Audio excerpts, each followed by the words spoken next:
Good morning, good afternoon to wherever you may be. My name is Christian Arana. I am the Vice President of Civic Power and Policy at the Latino Community Foundation.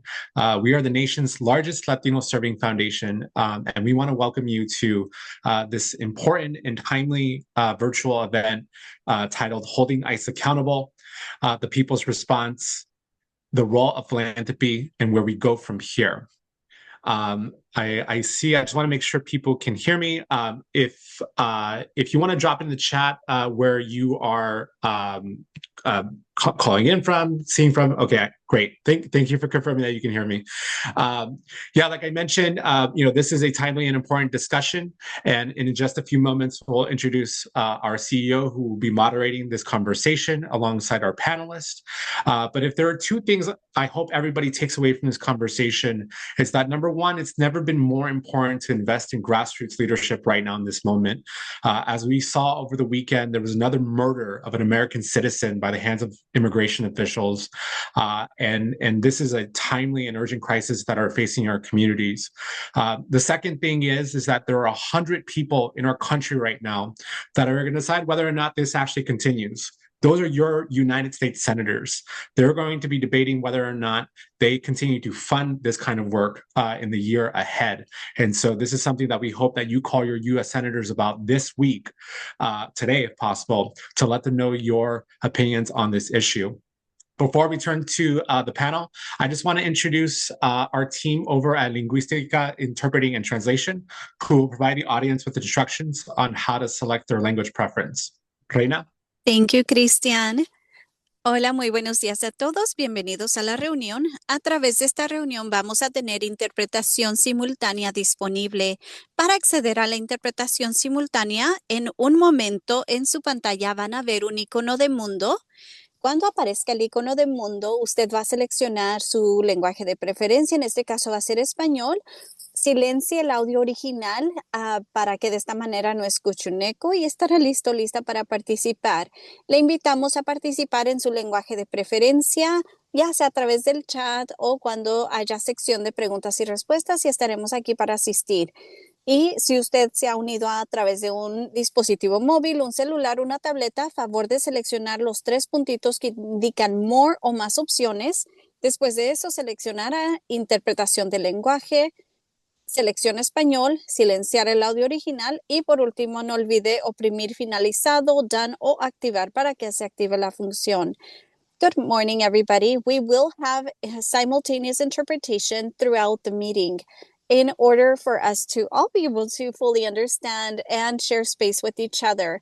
In a moment, you will see that a world-like icon will appear at the bottom of your screen. Once the world-like icon appears, please select English and you will be good to go. You will hear the presentation in English. Everything is business as usual, but if we do have a Spanish participant who speaks up, you will be able to hear the live interpretation. If you are joining us via a cell phone or a tablet, your options will be different. You'll actually need to select the three dots that indicate more. Once you select more, go to language interpretation, click on English, and once again, you will be ready to fully participate. Thank you. Back to you, Christian. Thank you so much, Reyna.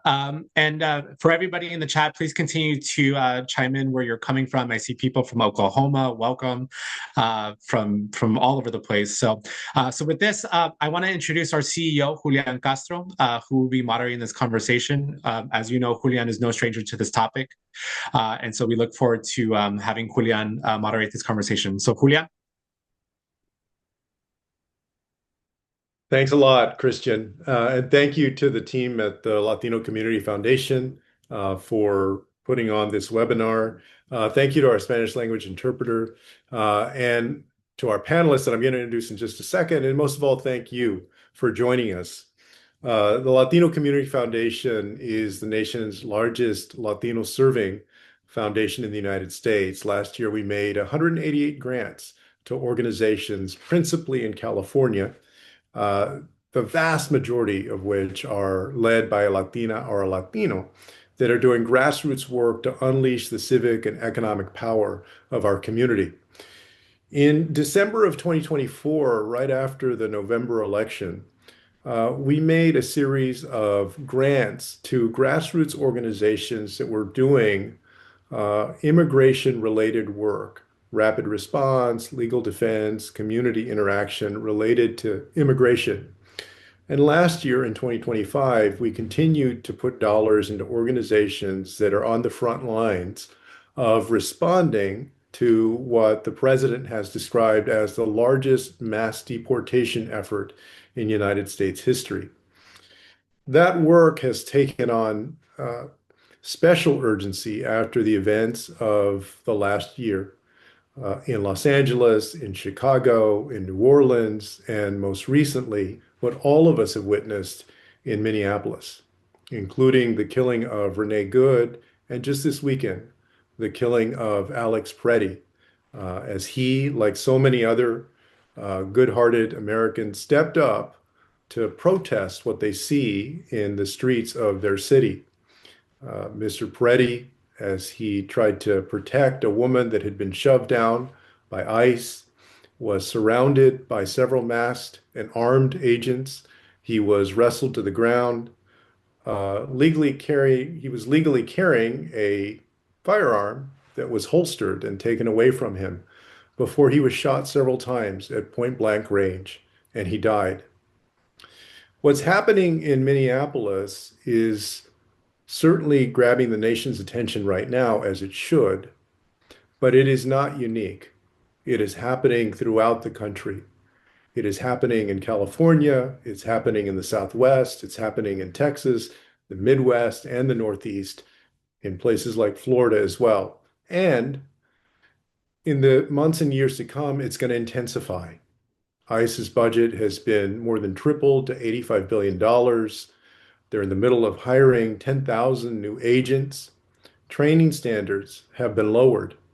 Masks are being routinely worn. And oftentimes, the truth is hard to come by from the agency. In fact, to hear the administration speak these days, it sounds like a propaganda film. And so, what the Latino community and other communities are dealing with is something that perhaps we've never dealt with at this scale, or at least not in generations. For that reason, we wanted to bring together a group of nonprofit leaders who are on the front lines in different ways of responding to what is a crisis in the community. It's a crisis because countless families out there right now are living in fear. They're being apprehended, they're being separated, they're skipping work, they're afraid to go to the grocery store, they're afraid to go to church, they can't live their lives. We wanted to have a conversation today to make sure that we understand what we can do to better support those organizations and their leaders as they're out there doing two things: holding ICE accountable, doing all of the things you have to do, record them, provide evidence, do lawful protest, object to detention centers and their practices. We've seen the numbers of people in detention centers skyrocket in the last year as well. That's one thing. And also to provide for the families and the individuals that are going through this crisis right now. We're very proud of the organizations that are doing both of those things. And we want you to hear directly from them. So I'll stop talking and I'll introduce our panelists. We're going to have a conversation that'll last just under an hour. Our first panelist is Reyna Olaguez, President and CEO of Building Healthy Communities, Kern. We also have Vianney Olivarría, Executive Director of CHISPA, Arizona. Memo Torres, a journalist and Director of Engagement at LA DACO. And Jeannette Zanipatin, Director of Policy and Advocacy at Coalition for Human Immigrant Rights, or better known as CHIRLA. Thank you so much for joining us. And we'll give them a second to pop on the screen. All right. There we go.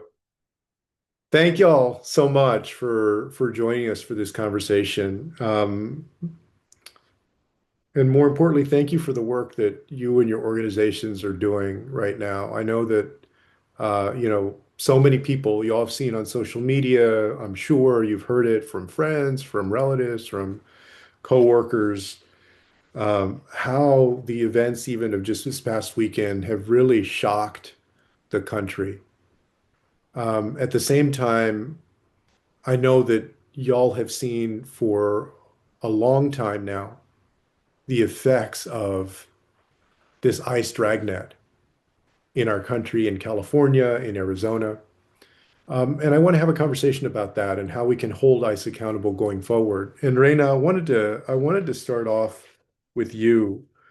We see what's happening, in the streets.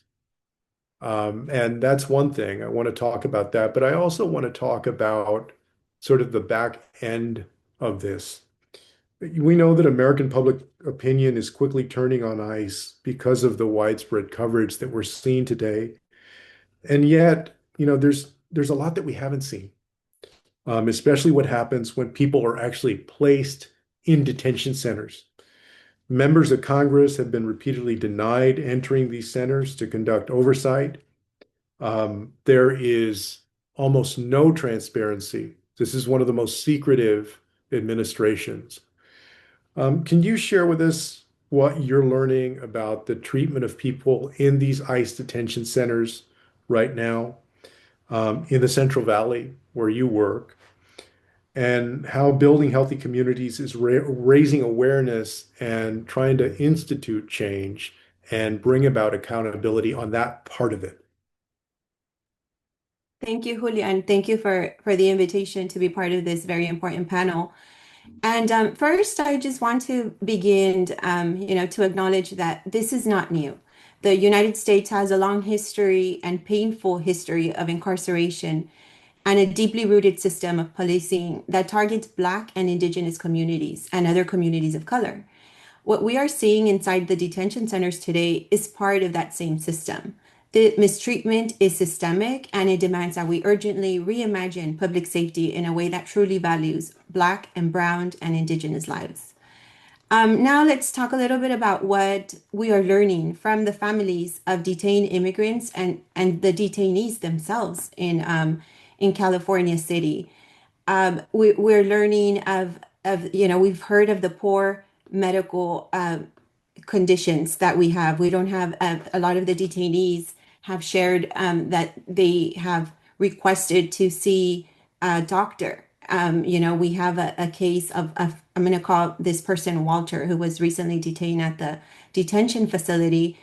He requested to see a doctor. He had a cold. He had a cough, and he requested to see the doctor 6 times. And he ended up leaving the California City facility after 39 days, but his request was not granted for those 39 days.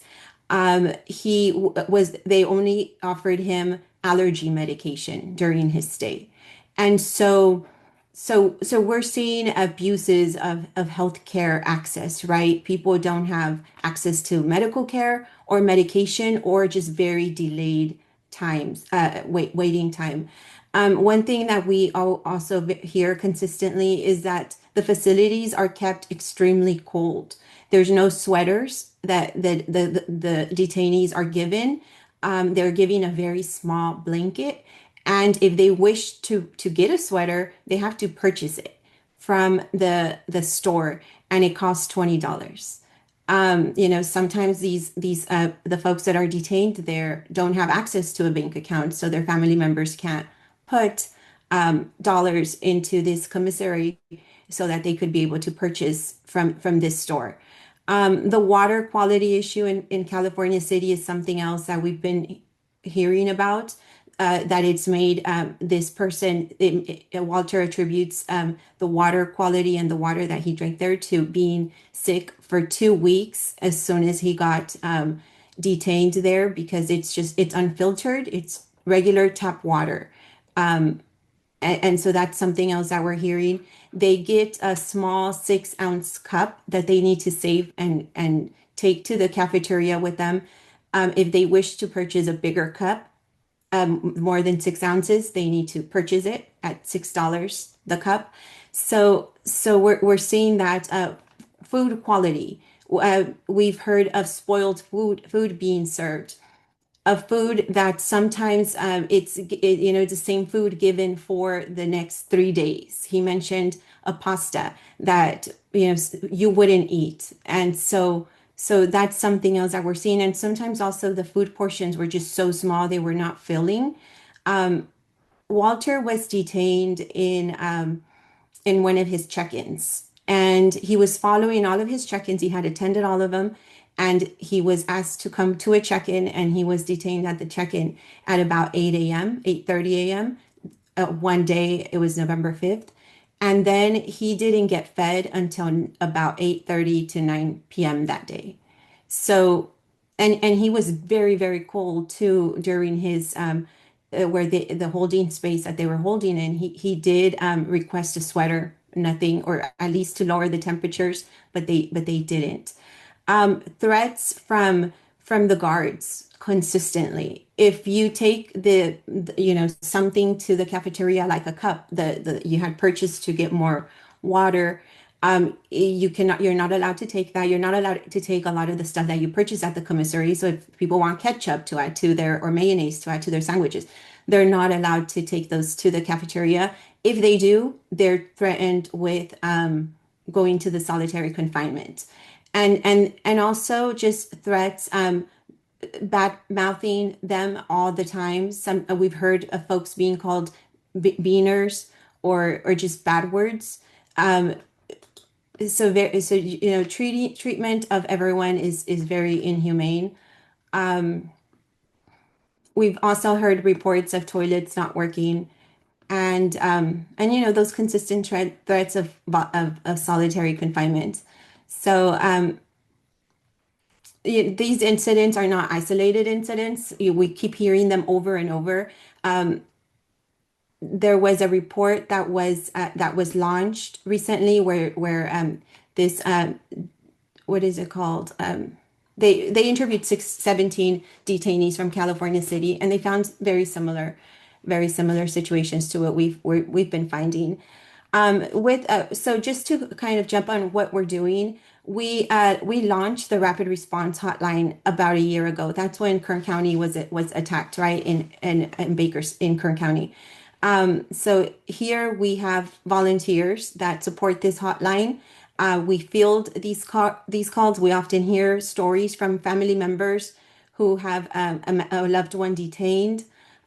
We connect them to lawyers. We provide them to immediate support. We support with food boxes or with food vouchers so that the family could purchase food vouchers. We were able to secure some funding to provide rental assistance to families who have suffered from or being impacted by the detention center. And we're also just making sure that we take these stories to the decision makers. We do this during city council meetings or the Kern County Board of Supervisor meetings. We ensure to brief media to let them know of what's happening so that they could also help shine a light on these issues that we're seeing. We're responding to media requests consistently. The Bakersfield Californian, when they write a story, they reach out to us. Telemundo will have a 30-minute segment each month, and they'll have us so that we could talk and provide education to our community. And we're just raising awareness by lifting community voices at these government forums and out in the community. And we're also investing in grassroots coalition building and community education to ensure that today's impacted residents become tomorrow's leaders and volunteers who will join us in demanding change. Thank you, Reyna, for all of that in terms of what y'all hear that's happening in these detention centers, the cruel treatment of people that are in them right now, and then also what y'all have done to try and respond and hold them accountable and provide relief for people who need it. And Memo, I want to ask you now, LA Taco has been really at the forefront of documenting many of the abuses of ICE there, especially in LA. Um, can you talk to me about just, as a reporter, what you're seeing and what y'all are documenting there that most people don't get a sense of just watching the news? And also, what are the steps that need to be taken when it comes to recording, be able to submit evidence, catalog that for the future to hold ICE accountable? Well, thank you for having me on. Memo Torres, LA Taco, host of the Daily Memo. I mean, every single day we're keeping track of ICE activities from the morning. We try to let people know where they're going to be at, try to predict where their movements. And reporting on their activities is super important. One example when they shot the young man in Ontario, he was a U.S. citizen. He was trying to warn ICE agents that had pulled over a vehicle with three men in there that they pulled him over at a school bus stop, and the kids were on their way. They were about 10 minutes out from when the bus got there. They shot him for that. And they got freaked out because he pulled over to talk to them. He ended up going to the hospital, and they chased him down to the hospital, apprehended him, threw him in a detention cell, and he was released a day later because of the attorneys who advocated and the judge that was willing to have court after hours to hear it. And he was released up with a bullet in his shoulder. Meanwhile, DHS has a prepared response that he was trying to ram him with their vehicle. Anytime it's a shooting, it's always like, ram him with their vehicle, trying to use it as a weapon. That's the excuse they use all the time. And I think, being able to cover these stories, we were the first ones to find out the whole story because of the lawyers and talking to the family. They told us exactly what happened, and we were able to debunk DHS's story. And I think that's important to constantly debunk all of DHS's versions because we know now, and everybody should know now that they're constant liars. One of the things I think that is missing in some of the reporting, and I don't really get to shine as much of a light on it, is the cat and mouse game between the grassroots organizations out there, the rapid responders, the community watch members, the autonomous people out there that are just kind of going around and helping rapid responders.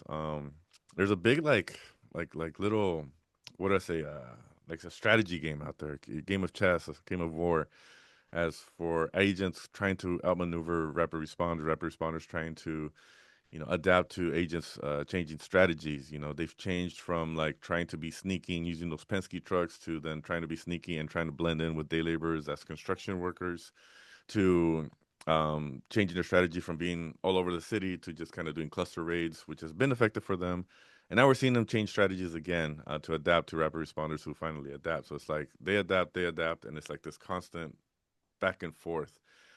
There's a lot of games being played out there, war games being played out there by responders, community watch members, CBP, ICE, and HSI. So I think a lot of people don't realize that. Like, it's not just, here they come again and they take people and then we report on who they took and where. There's a lot of efforts out there that have prevented. I mean, I think if it wasn't for the responders out there, we'd be seeing numbers that are twice or three times as high. And they're having a huge effect. Which is also the reason why you see CBP and ICE getting super frustrated and starting to get a little bit more aggressive and violent in the cases of like in Minneapolis with the shootings recently of Pretty and Good. I just think that's something people need to be more aware of. And I'm going to see. I try to focus it on my reporting and mention it here and there, but it's an interesting dynamic out there on the streets. It's a real war games that are being played out.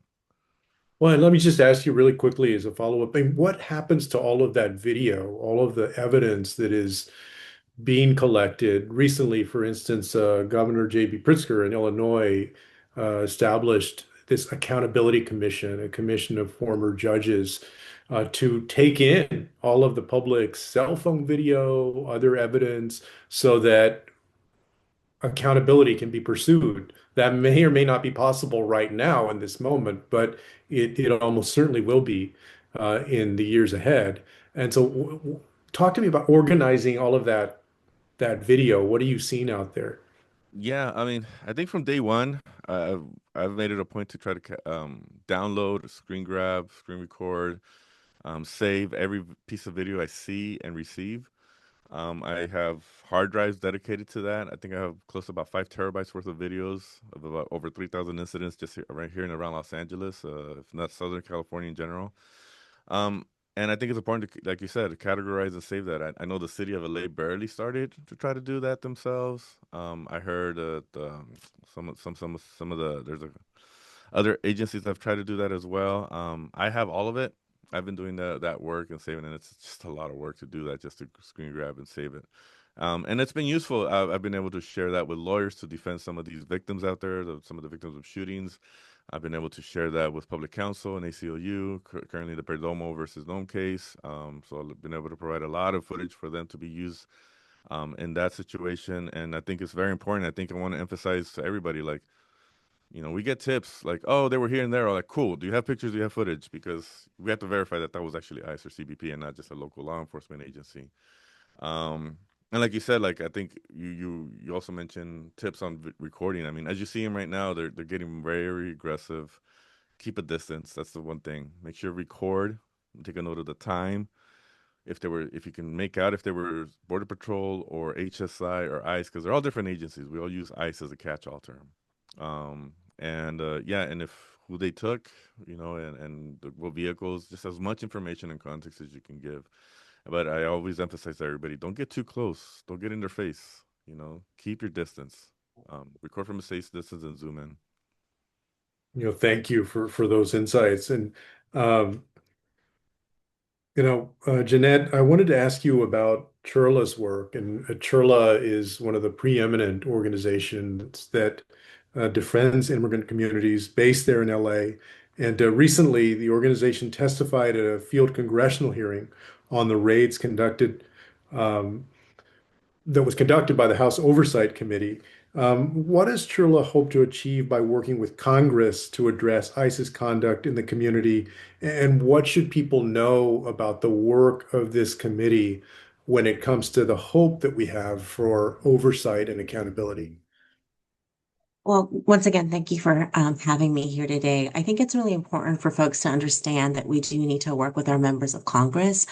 We particularly worked with the House Oversight Committee. It was a shadow docket hearing, right? It was because the Democrats are not in control. It was one of these hearings that they held offsite here in Los Angeles. It's not part of the main committee, so it doesn't get televised through its normal channels. But we were still able to work with a committee to pull together the agenda to really ensure that we had community voices present at that committee hearing. We worked really hard to get individuals who had been directly impacted by the raids to be able to tell their stories, because those stories are fundamental to this fight that we're in right now, right? Especially to ensure that individuals and governments and agencies are held accountable for the atrocities that they're committing. I mean, these are human rights abuses happening left and right in our communities, and the best way that we have to fight back is to not only document, as Memo has mentioned, but also to ensure that our members of Congress are acutely aware of what is happening. We knew immediately after the raid started in California that several members of Congress were not aware of what was actually happening on the ground. As you know, CHIRLA helps run the Los Angeles Rapid Response Network. We're also one of the largest legal service providers here in Southern California. We also work to ensure that our members, we have 50,000 members in CHIRLA, that our members are up to date on Know Your Rights, are up to date on their First Amendment rights, and that we are able to use every tool in our toolbox, including impact litigation. We're part of the Vasquez-Perdomo case that's moving here in Los Angeles, not only as co-counsel, but also as plaintiffs, right?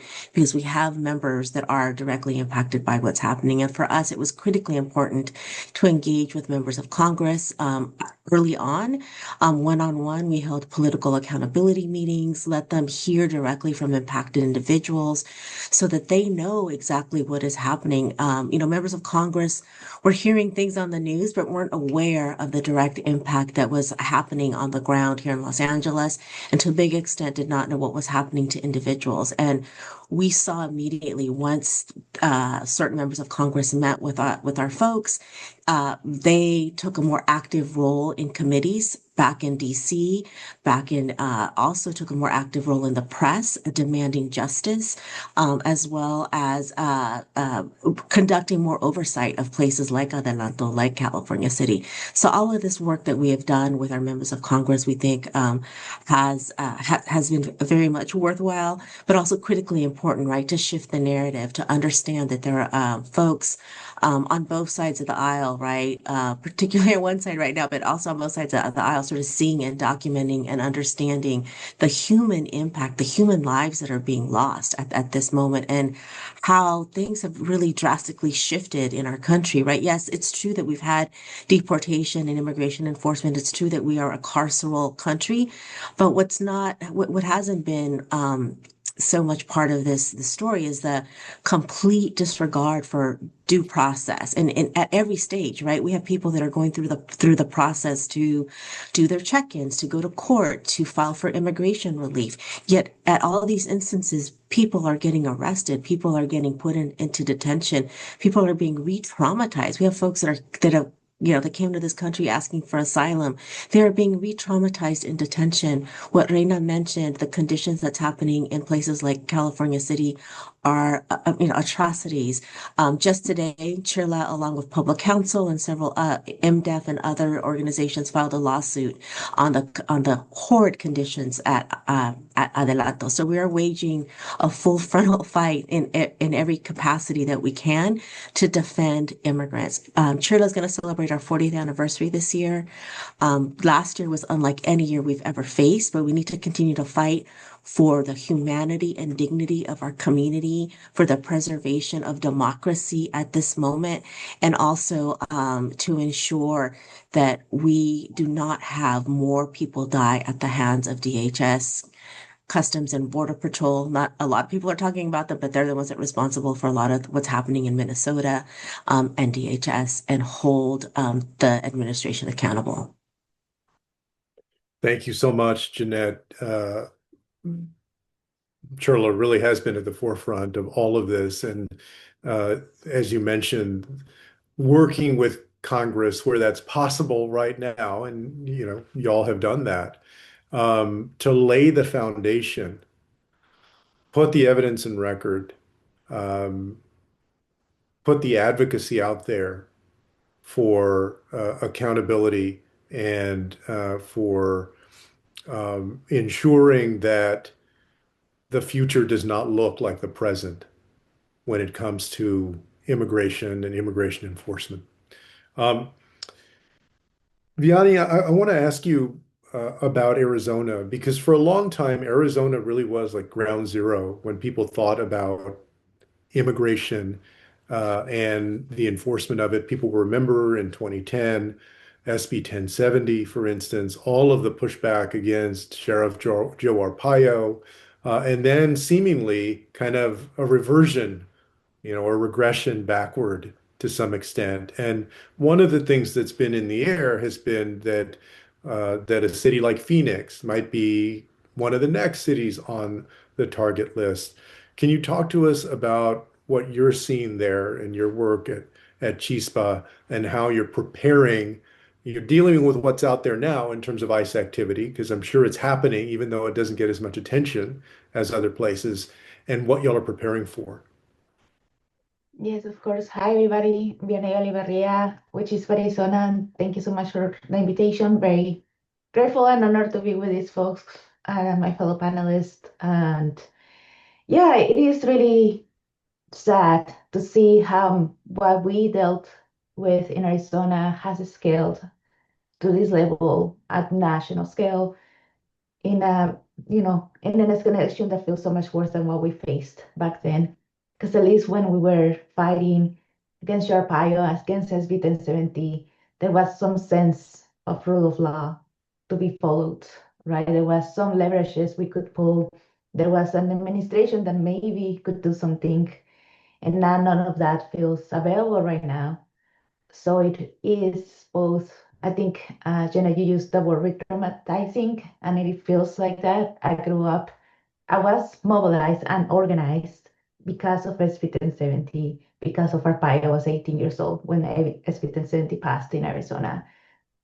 And, what grounds me a lot, in figuring out how do we move forward is this realization that what we knew was true back then, the neighborhood power, the organizing, the ensuring that people had access to information, had access to the truth, had access to videos, right? Like as Memo was mentioning, I remember gathering videos back then that didn't look that great to make sure that the ACLU had a collection of testimonies to prepare for litigation.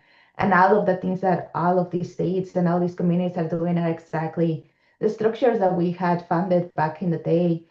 And it's both, it gives both hope and frustration to see that they and many other states are facing this now. It makes me think of how, SB 1070 was a fight against the fight against SB 1070 and your bio was not just about one land, one sheriff, right? It was whether immigrants and Latino communities were going to be treated as threats or as civil participants of our community with dignity. And that fight shaped a huge generation of organizers, right, that are now equipped to manage this fight now.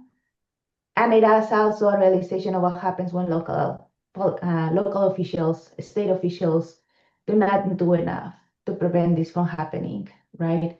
We had so many opportunities to prevent ICE from gaining this much power. We had so many opportunities to prevent detention centers from, making profit out of bodies in their uh, in their facilities, and all of these laws, were not popular, were not taken on by, champions. So what I'm seeing now, how we're preparing, is in the realization of the need for sustained grassroots, sustained grassroots efforts, but in combination with power building, as we are preparing for Phoenix to potentially be another target, and ICE is here, and we are seeing an escalation of instances where we see ICE coming and rapid response and all of that, we restructure back what we had in the past. Honestly, by many of the folks who did it also in the past, right? They came back, vets from back in the day, the OGs are coming back and setting up these infrastructures for to help us make sure that we're ready. But it's also a realization that we need to, when we think about these moments, it's hard to think about the long term, what happens after, right? Because the need is so urgent right now. And it is a call to think for both, think of like what we need right now, immediate relief, immediate support, immediate protection, immediate safety, and also the groundwork that needs to be built to create an alternative, right? Because this, as has mentioned before, it has happened before, it has happened at different scales. And now we have an administration taking full advantage of pain and confusion to, target our communities. So a lot of the ways that we're preparing is to make sure that people have access to this information, know your rights trainings, all unknown and truth, good tactics out there. But we're also thinking long term. What does it mean to look at reform? What does it mean to look like sustained, organized base that is politicized, that is able to mobilize, for policy change, for the structural change that we need in this country. Thanks a lot for that, Vianney. And maybe if we could just go for a couple of minutes, and I'll ask the same question to each of you. If you could just give us a window, examples of how people can tap into the work that you're doing. If you're doing trainings on documenting ICE or other opportunities for the community to get involved, because they may not live in the community that your organization works in, but that probably mirrors a lot of the type of opportunity there is to get involved wherever the people who are watching live. And so I'll start with you, Reyna. For sure, Julian. Yeah, so we hold Know Your Rights trainings. One of the really nice things about us is that we're part of the Rapid Response Network of Kern. And so the legal experts from the UFW Foundation and the ACLU lead these Know Your Rights and Legal Observer trainings. And so we are going to be holding a few this week. And if you are interested in joining these, please send us a message. We are very active on our Instagram.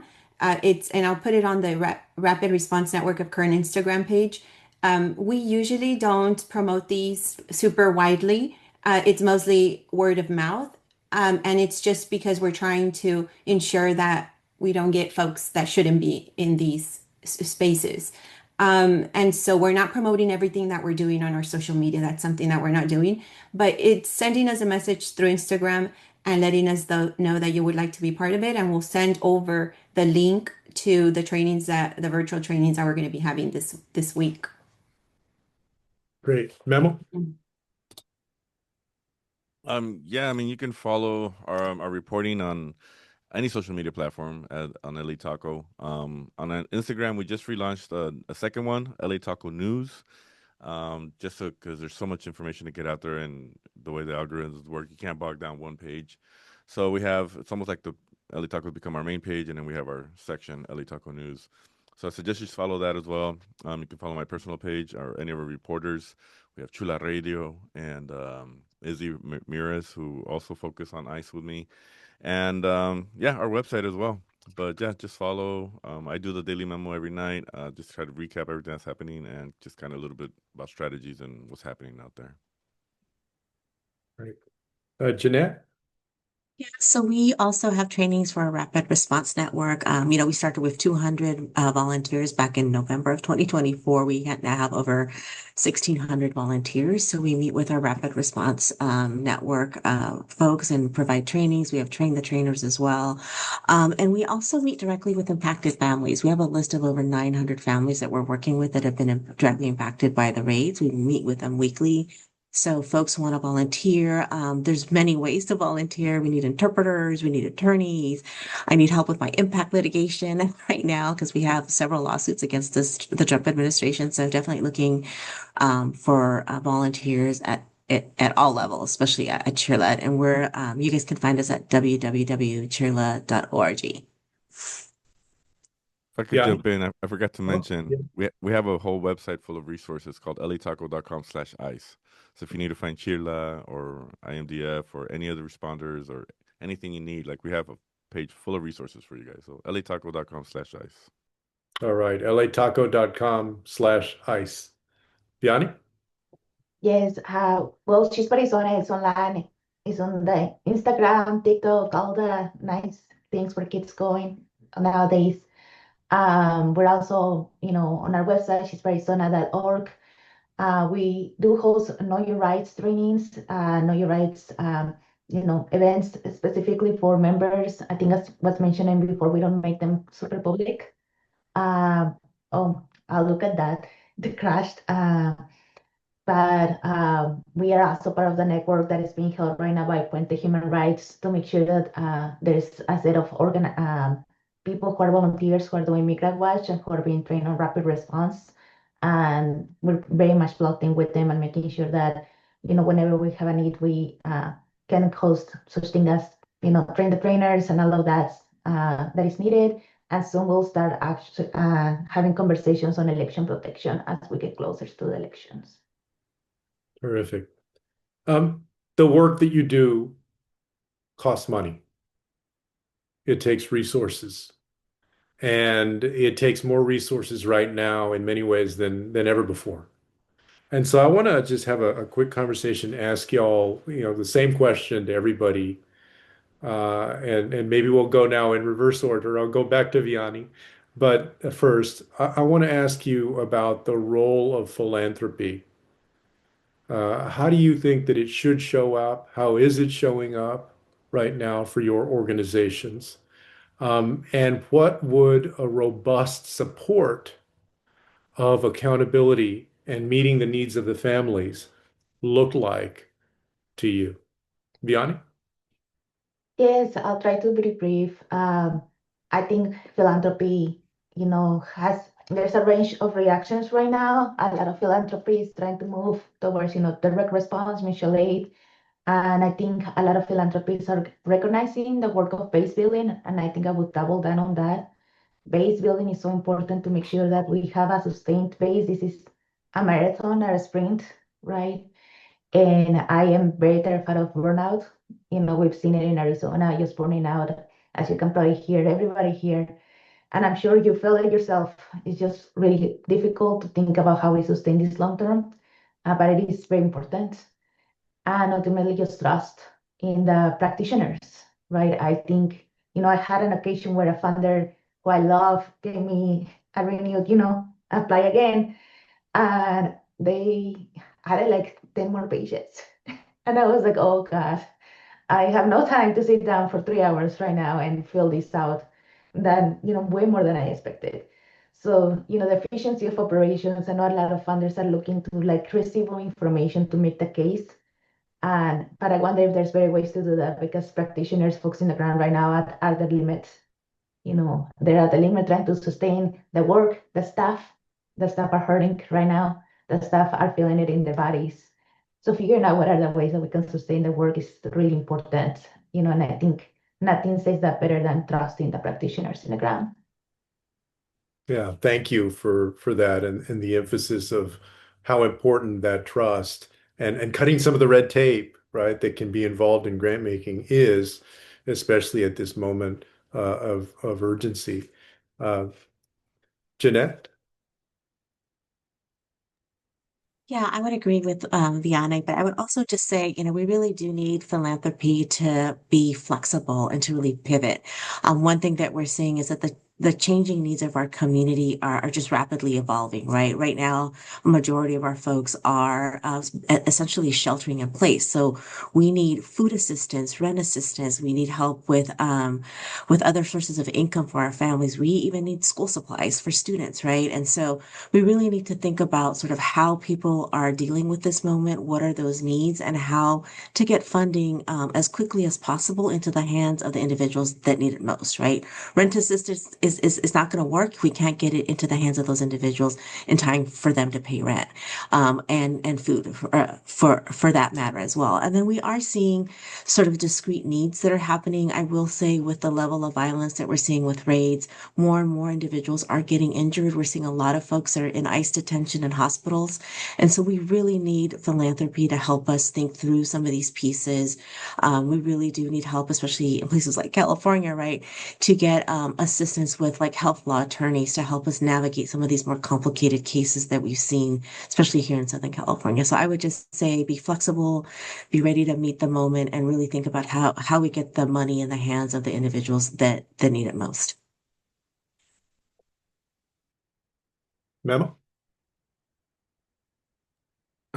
Yeah, I think, I always get asked, like, how can we help? And of course, we have some resources on different ways you can help. Money's a huge thing, right? For an organization like us, we've had a lot of nonprofits donate money to us, and that's been extremely helpful. I know a lot of organizations out there like CHIRLA, and everybody needs money. So if you can afford it, I would suggest find an organization you want to support and donate some money, spread it around, or focus it on one place. There's even organizations out there that are doing buyouts. They collect money to go and buy out flower vendors, fruit vendors, street vendors, so they make sure they can send them home early and they don't get targeted and picked up in raids. Those are really important.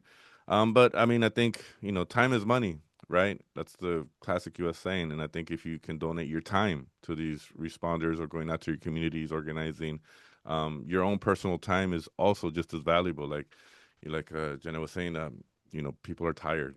The responders, it's a grind every single day. These Border Patrol and ICE agents, they switch out. They work like 3 days, and then they switch out to another crew. Responders are doing it every single day, nonstop, and it's a daily grind. And they need support. They need more bodies. They need more help. So if you don't have the money, just some time, any time you have in the week, that would be helpful.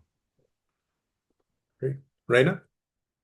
Thank you, Julian. I would say fund organizations to continue to do the work, not just in a crisis mode and for long term, right? Sometimes we get a smaller grant and we don't know if we should hire someone because it's only this much and it's not a long term, investment for us to, or a good practice to hire someone for a little bit of time. So longer grants so that we can hire with confidence and sustain those long-term efforts. That helps organizations get with stability.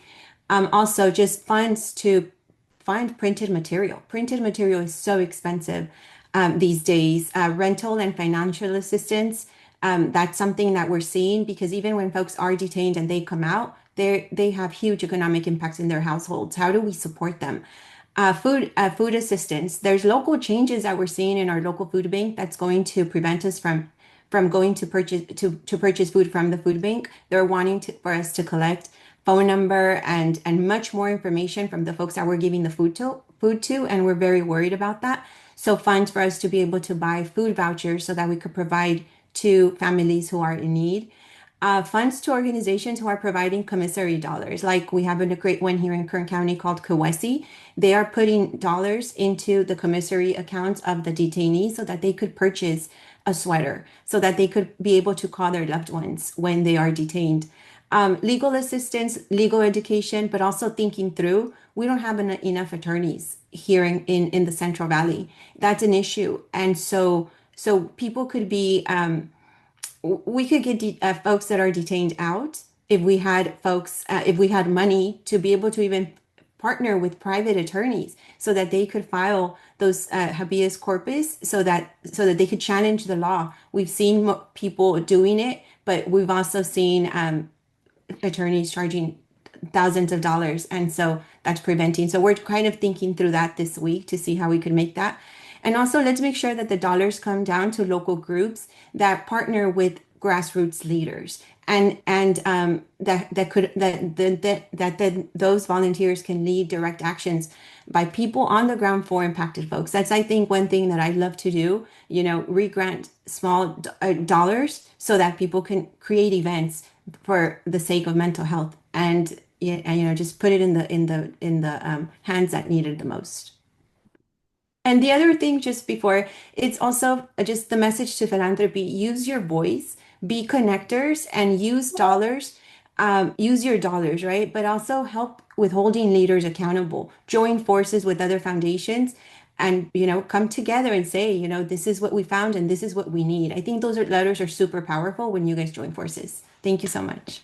Yeah, thank y'all for that. And it has been encouraging to see a lot of philanthropy step up in this moment and do what they can to marshal the resources to provide to organizations that are on the ground, working to hold ICE accountable, working to meet the needs of families affected by this overzealous immigration activity or enforcement activity. And at the same time, I would be lying if I said that, sometimes hear of a reluctance by some in the philanthropic community to really jump into this because they think it's too hot, or they concerned about the consequences, or backlash from the administration, or for whatever reason. I think that this has been building for months, and this weekend was in many ways a tipping point to demonstrate to people the urgency of this. And so just wanted to finish up the last 30 seconds or a minute, if I could get from y'all. A lot of people are feeling helpless right now. They're watching what's happening. They feel helpless. They feel like this is just too big. Some words of encouragement. How do we avoid feeling helpless? What do you suggest that people do? Vianney, I'll start with you. Yes, that's a big task. I think it makes a lot of sense that people feel helpless right now.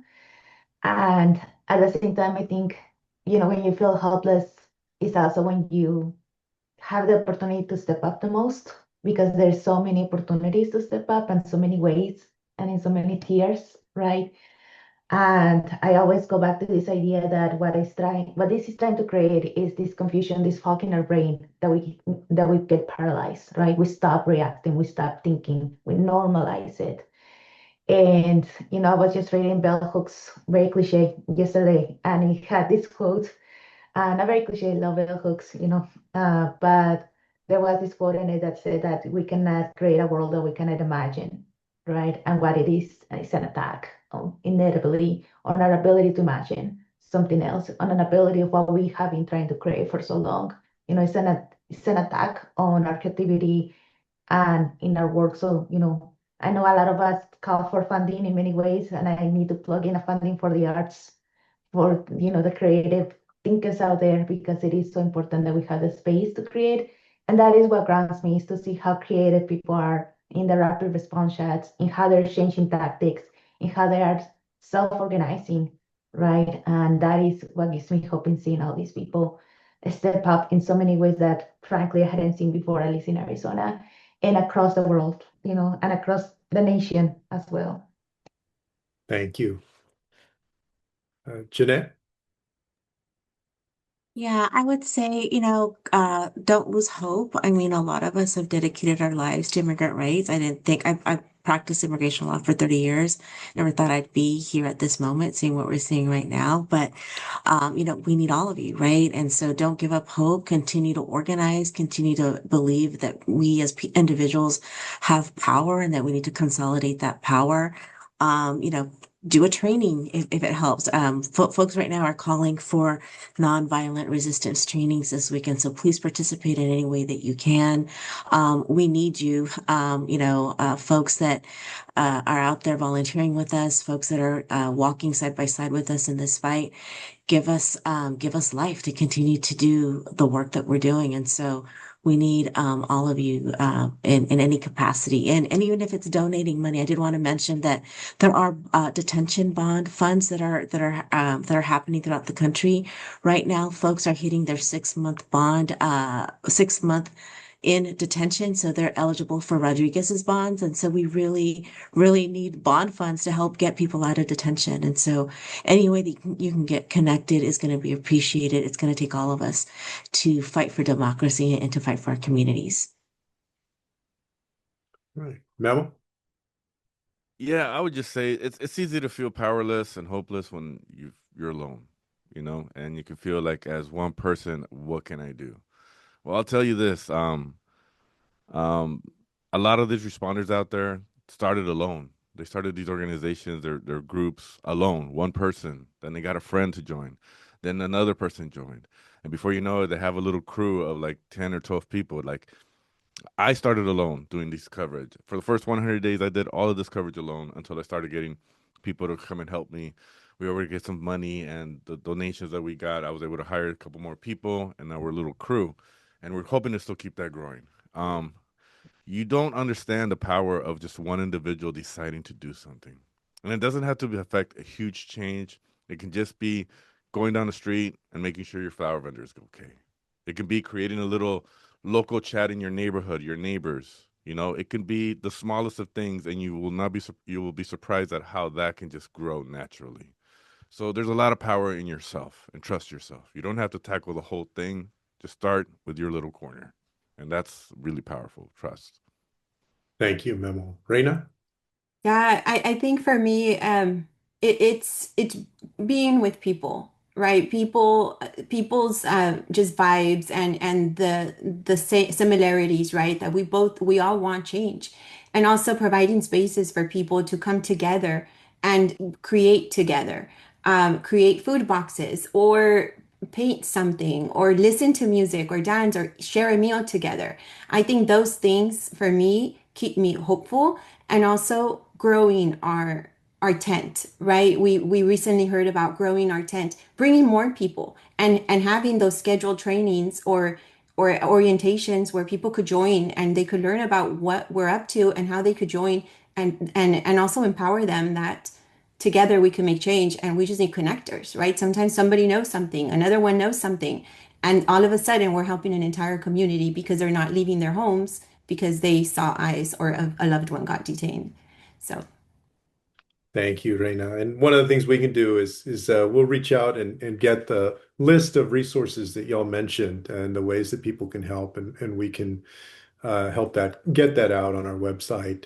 And folks should look for that and look from LCF for other investments that we're going to be making, to make sure that we do get accountability from ICE and that we support families impacted by their activity.